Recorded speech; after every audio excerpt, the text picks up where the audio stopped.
শুক্রবার ভোরে হাওড়ার ঘুষুরি এলাকার একটি জুট মিলের গোদামে ভয়াবহ আগুনের ফলে রীতিমতো আতঙ্ক ছড়ায় এলাকায়।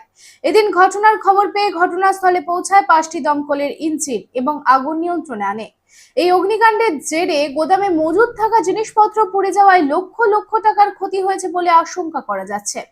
আগুনের তীব্রতা এত পরিমাণে ছিল যে পর্যাপ্ত জল সরবরাহ করার জন্য মোটর পাম্প ব্যবহার করে গঙ্গা নদী থেকে জল তুলে তা নেভানোর কাজে ব্যবহার করা হয়। তবে কি কারণে আগুন লাগলো তা এখনো স্পষ্ট নয়।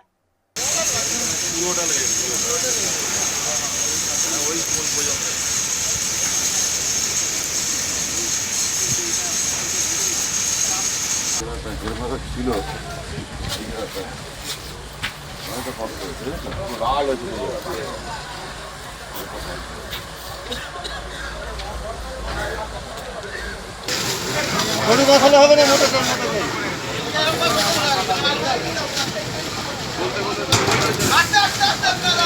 না বাস আছে একটা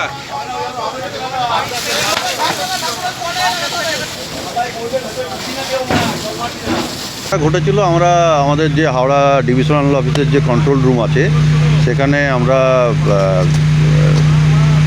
যে লিলুয়া ফায়ার স্টেশনের থ্রু দিয়ে খবরটা প্রথম পাই। লিলুয়া ফায়ার স্টেশনই অ্যাকচুয়ালি ফার্স্ট কলটা পেয়েছিল 3:15 নাগাদ। তো এখানে একটা আগুন লেগেছে হনুমান জুট মিলে, এই খবরটাই পেয়েছিল। তো লিলুয়া থেকে একটা গাড়ি ফার্স্ট টার্ন আউট নিয়েছিল, এখানে এসে ও পরে আরও 5টা গাড়ি চেয়ে নিয়েছিল। আমরা হাওড়া জেলার থেকে আরও বড় বড় গাড়ি আমরা পাঠিয়েছি, সঙ্গে আমরা ছোট পাম্পও এখানে ডিপ্লয় করেছি যাতে গঙ্গার জলটা আমরা কাজে লাগাতে পারি।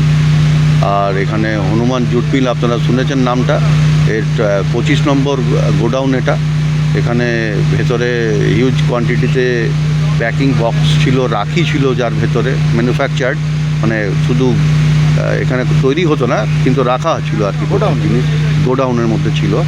সেগুলোতে আগুন ধরে যায় এবং এখানে আমাদের চোখে এখনও পর্যন্ত ফায়ার ফাইটিং সিস্টেম কিছু চোখে পড়েনি। দেখছি আমরা যে কি আছে কোনো। কিছু পরম্পরা আর শেখা মায়ের থেকে চলে আসে মেয়ের কাছে, ঠিক যেরকম হনুমান্তা চাক্কি ফ্রেশ আটা, ঠিক যেন মায়ের ভালোবাসা, যেমন শুদ্ধতা তেমন স্বাদ।